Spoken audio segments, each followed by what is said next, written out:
Hello, I'm Richard Cohen, and welcome to ABC News live coverage of the State of the Union address.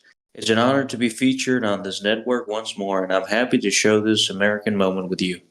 Tonight, President Henry Reyes will speak to the Congress of the United States of America, and he will address talking points such as,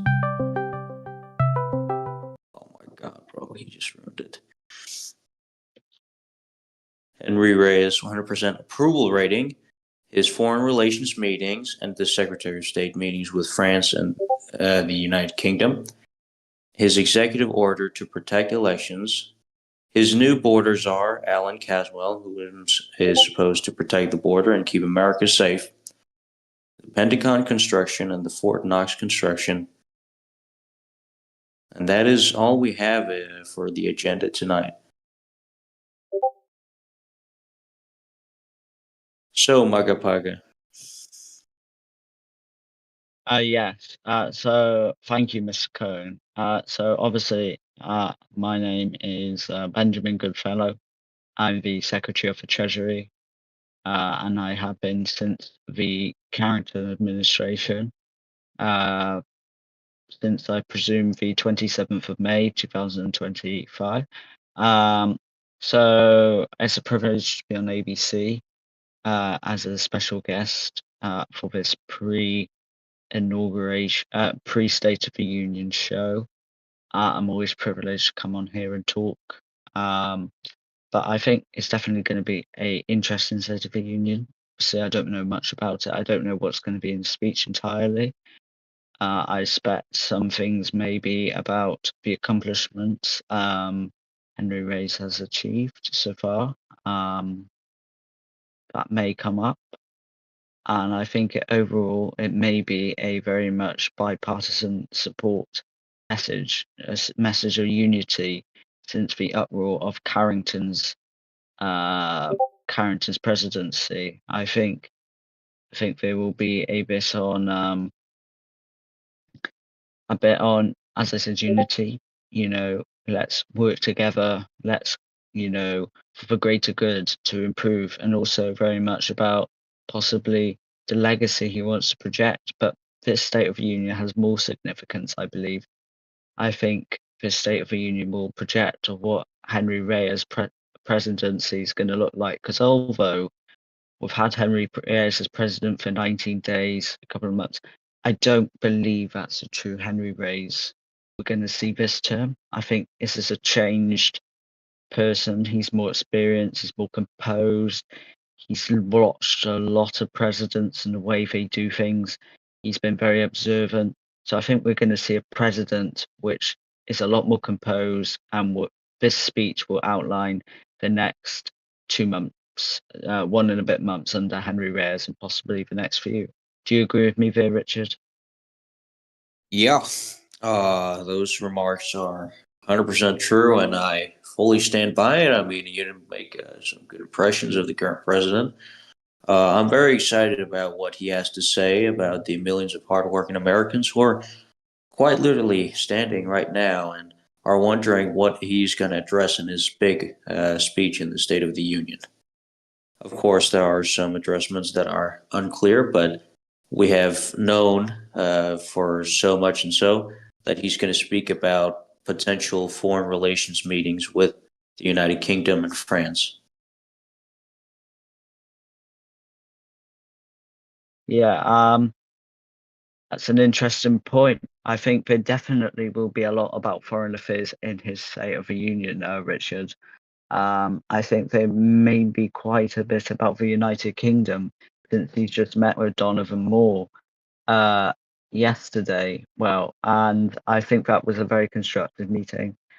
I think that was a meeting of, quite frankly, showing the Donovan Moore that the US is not here to. We are stable. We are here to be approached. We're here to we're not going to be changing president, and that's something I'm sure Mr. Reyes wanted to project to Donovan, to show that we are a country of unity now, since the departure of Liam Carrington as president, and to show that he's not here just for a week, he's not here for just for 2 weeks, he's here to see the end of his term and possibly his second term. So I'm sure there'll be a lot about his Secretary of State and the next 2 months of foreign affairs. What do you think about that, Richard? Well, obviously, there are some disagreements in his foreign policy that some of his aides have, but of course, most of the initiating deals that he has made with foreign leaders. I mean, when you look at it, it's a nice approach. It's something that is unheard of. Recently, Bruss has been undergoing several maintenance issues, and they have had presidents and even foreign secretaries, of which Secretary, I believe it was Nelson, he did great work.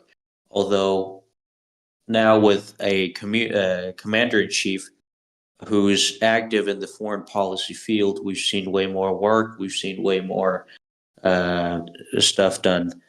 Now, of course, there's a lot of more addressments that needs to be cleared out. Although one interesting point I have to make is that the foreign policy that Henry Reyes is showing is that America is first. America, and he prioritizes the American people so well. I mean, when you look at it, it's wonderful.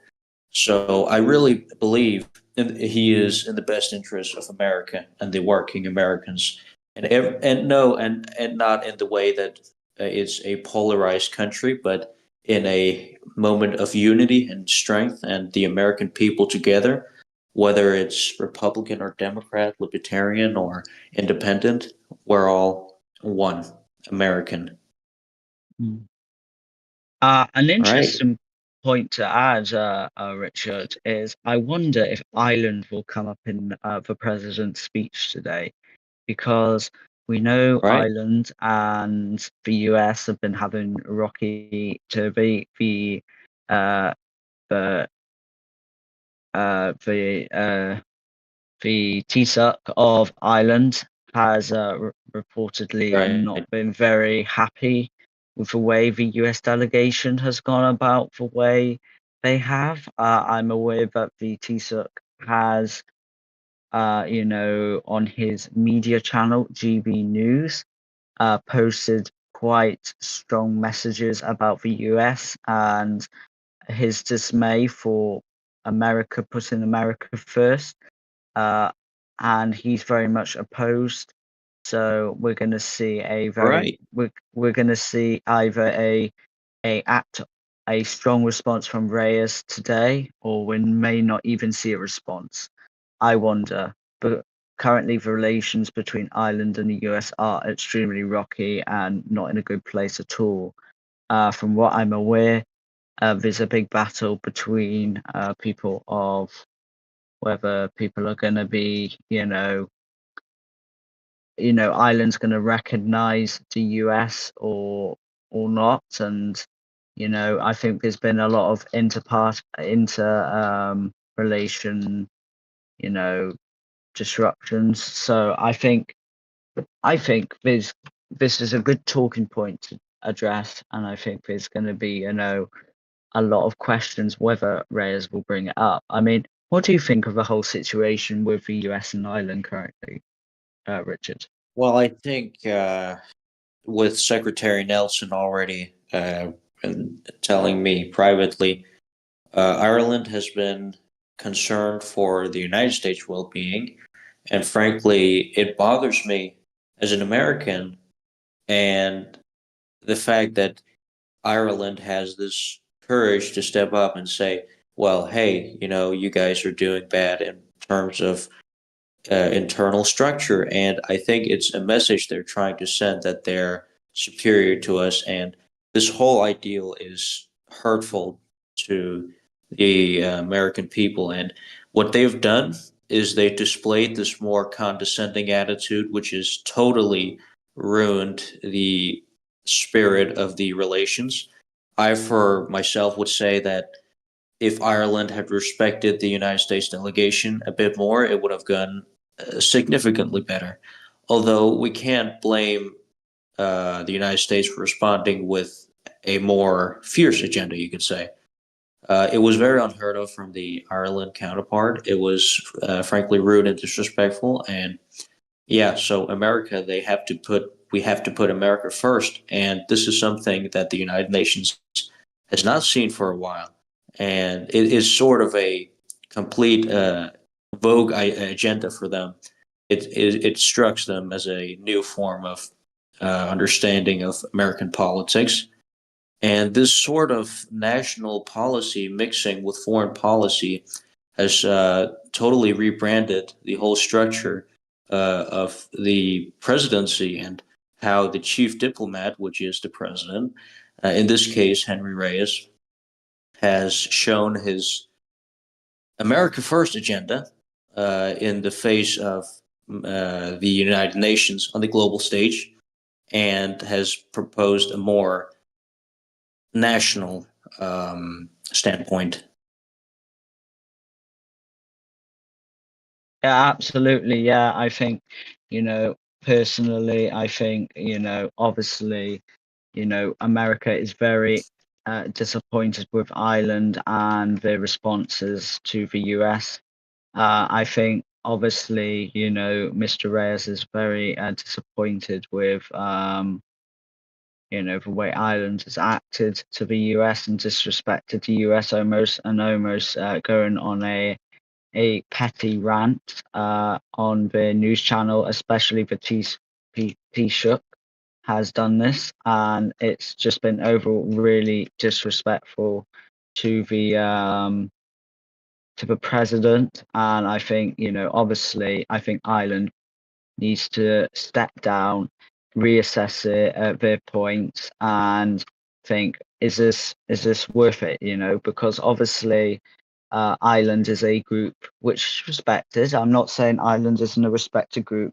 I think it is a respected group, and I think all groups should be respected. But also, I believe that Ireland doesn't necessarily have the capabilities to assert what they the sort of influence they want to. Almost Ireland is making a personal vendetta over many cabinet members and making a lot of issues personal. But, personally, down in my heart, I'm sure the president will resolve these issues. Hopefully it will. And yeah, but I think we've got to wrap up the pre-show here as the State of the Union is about to begin. So thank you Right. all so much for having me on here. Of Um, course. you know, Thank you for appearing, Secretary. yeah, no Now we worries. will be showing the State of the Union.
So the press conference, no, sorry, the news publication was apparently postponed. You're currently watching live the State of the Union of the United States. All right. So right now, we're waiting. The whole Congress is actually waiting on the President of the United States, Henry Reyes. Um, yeah, he has. It's a big fat. Anyways, so there's going to be some topics discussed in. Oh, okay. Totally cut off that. Excuse me. Wait. So we're gonna have to cut this off real quick. All that audio. Oh, we're live. Well, I'm shitting bricks here. Okay. As we're watching live, we're watching Tory Bennett for some reason having a seizure. The whole Congress chamber is ready, locked, and loaded for the President of the United States. The House Speaker sits with decorated medals, all of which is definitely stolen valor, which is definitely not real. Yeah, we can currently see a very honorary special guest. We have the Diaper, also known as also known as Winston Pembroke, who is sitting in the special guest room. Joining with him is Richard A. Cohen. We have Alexander Nelson, a former Secretary of State, and the former President of the United States of America. We have Sir Eric. Standing next to him talking is some retard.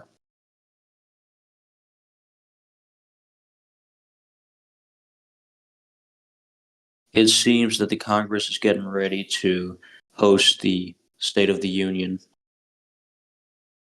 They are potentially calling the President of the United States. Maga Paga and Glenn Bourbon has just come in, the Secretary of the Treasury, and the I don't even know what he is anymore. What is he? What is that guy? Glenn Bourbon. That's what we know him common as. He is Elias. Okay. We will be cutting to the live footage of the United States Congress State of the Union. The president will shortly arrive and the meeting will start.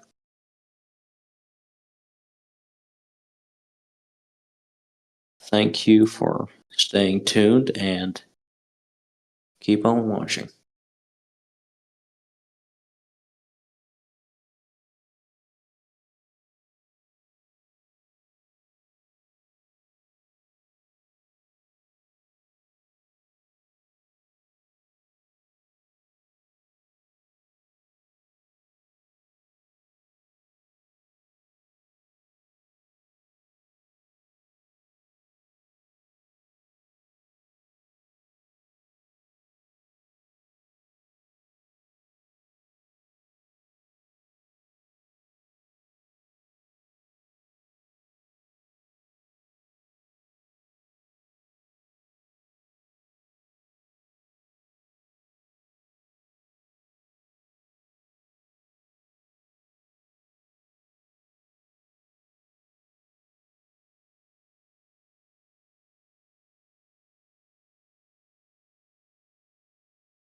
that he is entering the building. So may senators, representatives, media, please report back to your respective seats, and we will begin shortly.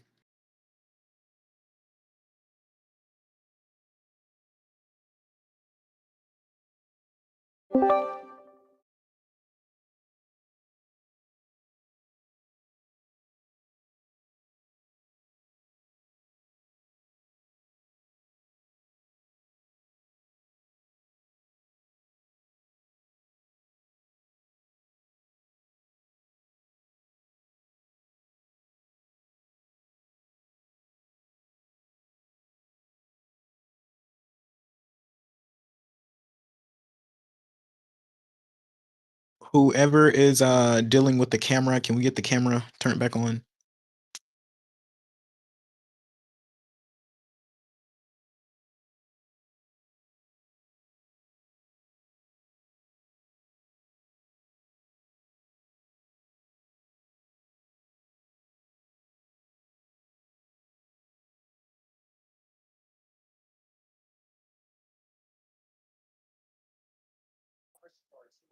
Testing, testing. Can you hear me?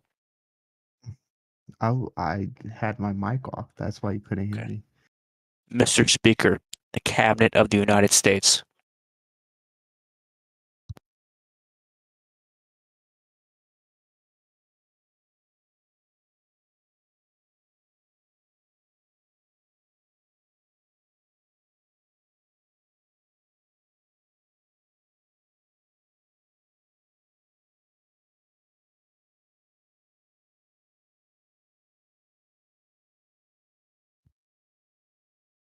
The House will be in order. The chair appoints as the members of the committee as part of the House to escort the President of the United States into the chamber.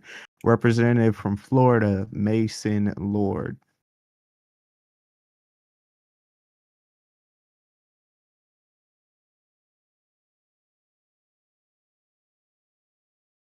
Mr. Speaker, the President of the United States. Oh, yeah!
Can I be heard? Is this working?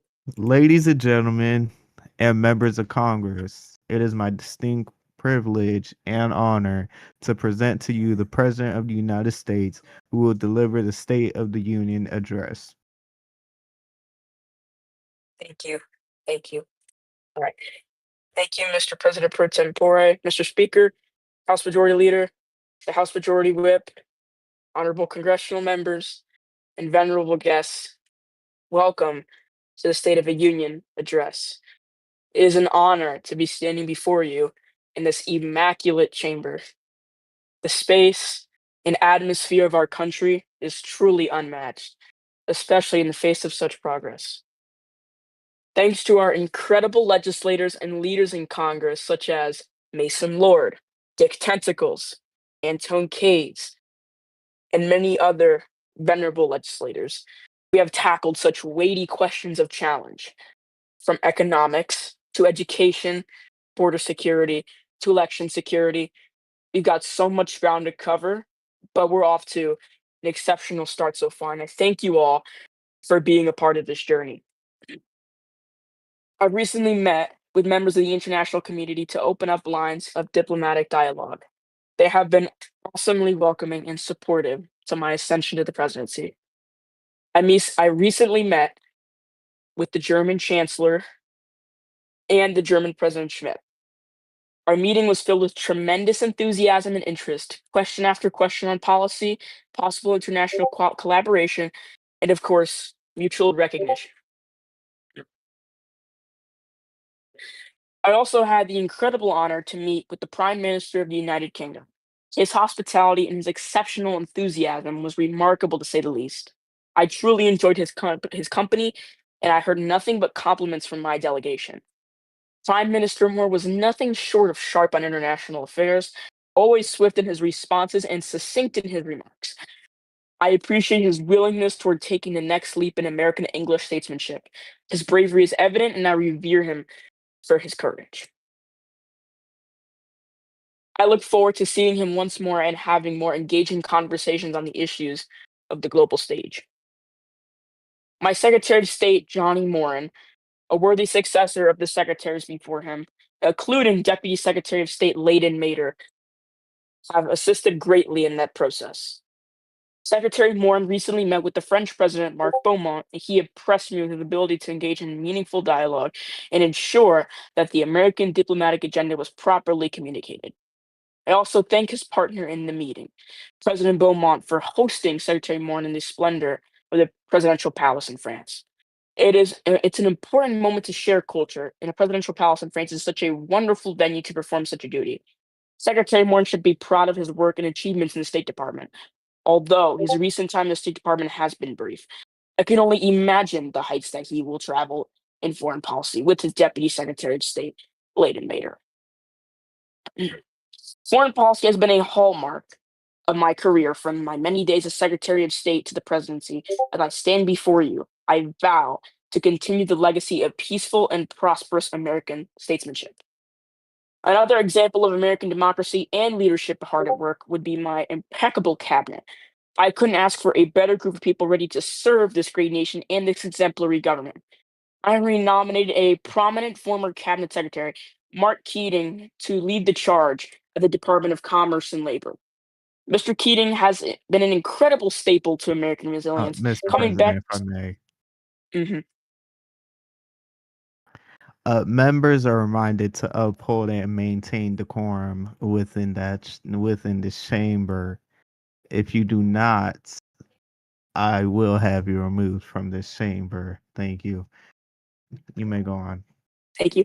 Mr. Keating has been an incredible staple of American resilience, coming back to serve in such a difficult position just to advance our economic interests. We are blessed to have such a titan work in this administration, and I am incredibly proud, excited, and grateful to have him back. Another fantastic cabinet member who must be acknowledged during today's address is the Secretary of Defense, a very steadfast Secretary of Defense, Tori Bennett. Fearless and dedicated, she stands up for the rights of all citizens in this country, and I personally would like to thank her for her infrastructural expertise in executing the construction of the Pentagon. Her commitment and vision to this foundational institution has been nothing short of admirable. We must note her work and thank her for that. It's going to let a quick round of applause here. Mhm.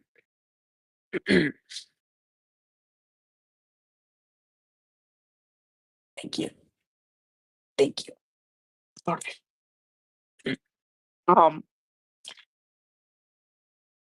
These are only a few acknowledgments, but I'd like to say thank you individually to Secretaries Benjamin Goodfellow, Felix Wilson, Director William Ratcliffe Sr. of National Intelligence, Felix Weston, and of course, my friend, advisor, and White House Chief of Staff, Glenn Bourbon.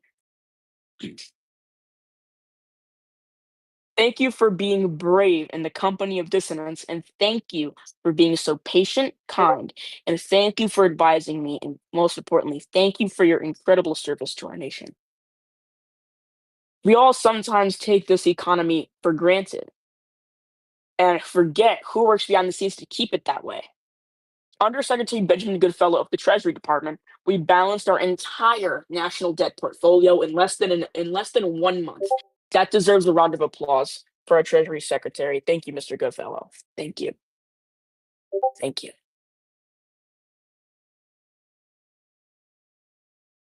Thank you for reshaping our economy, and thank you for being such a wonderful Treasury Secretary. Thank you.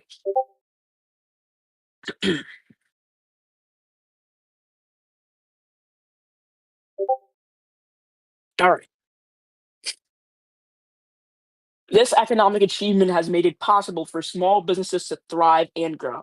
This economic agriculture, as I call it, will fuel nothing but expansion.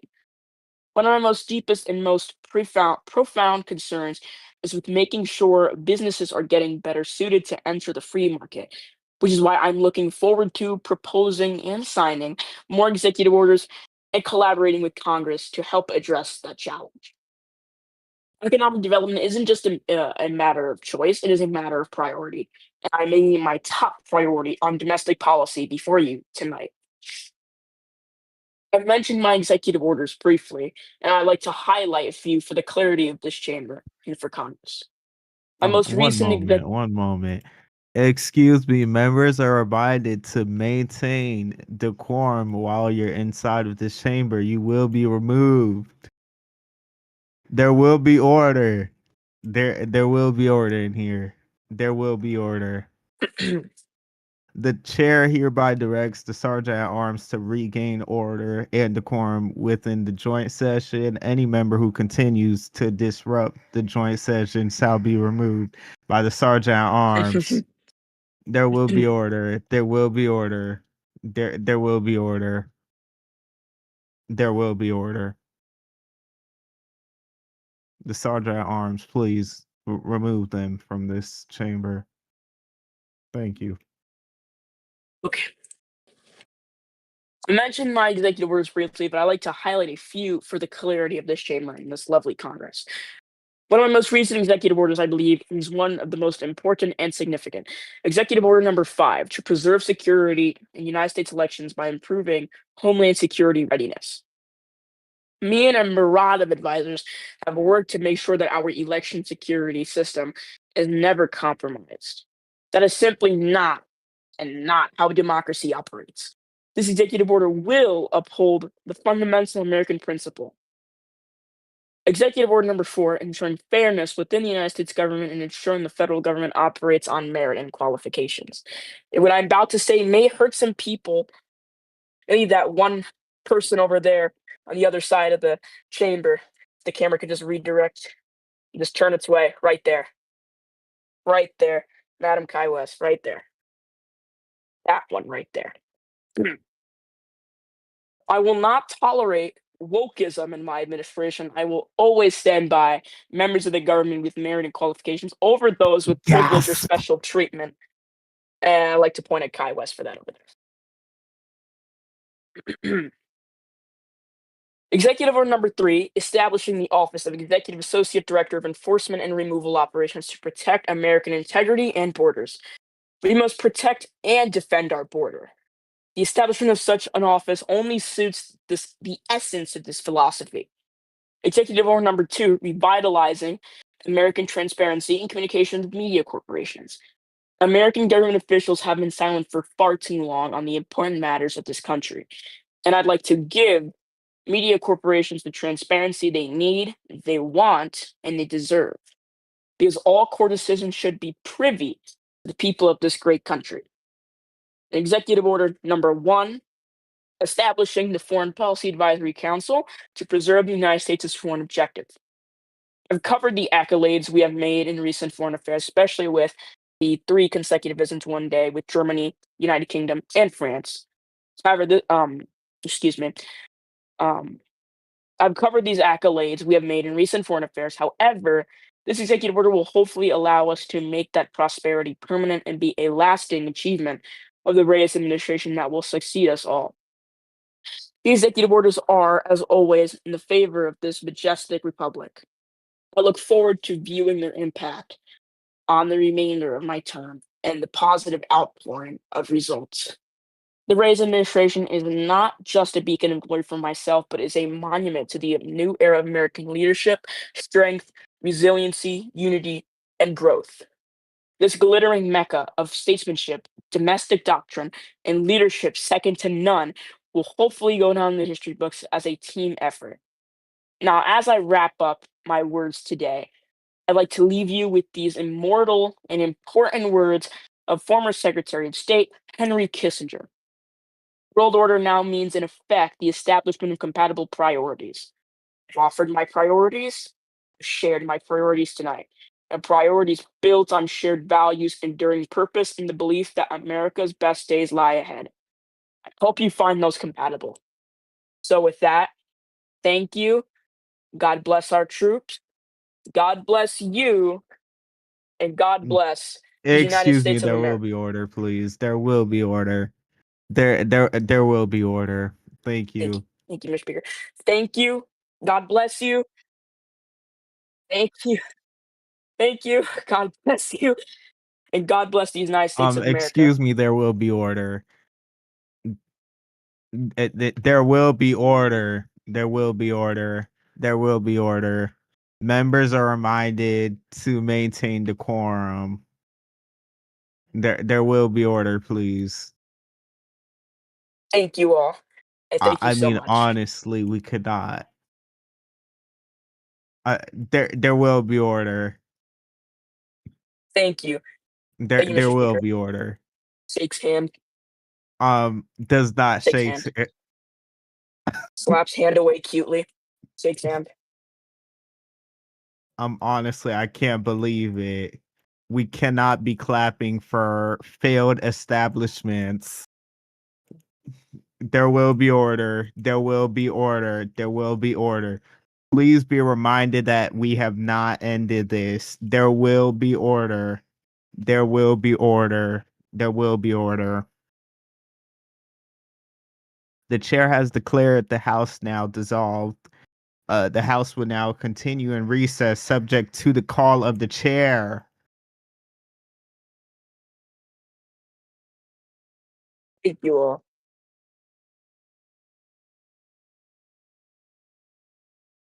OMGs. Oh my. Oh my goodness. OMGs. OMGs. OMGs. Mr. Speaker, are you having a stroke? OMGs. He's grabbing the base. He's grabbing the base. OMGs. OMGs. OMGs. OMGs. OMGs. I'm being beaten. Okay. Thank you, and God bless you. Thank you very much.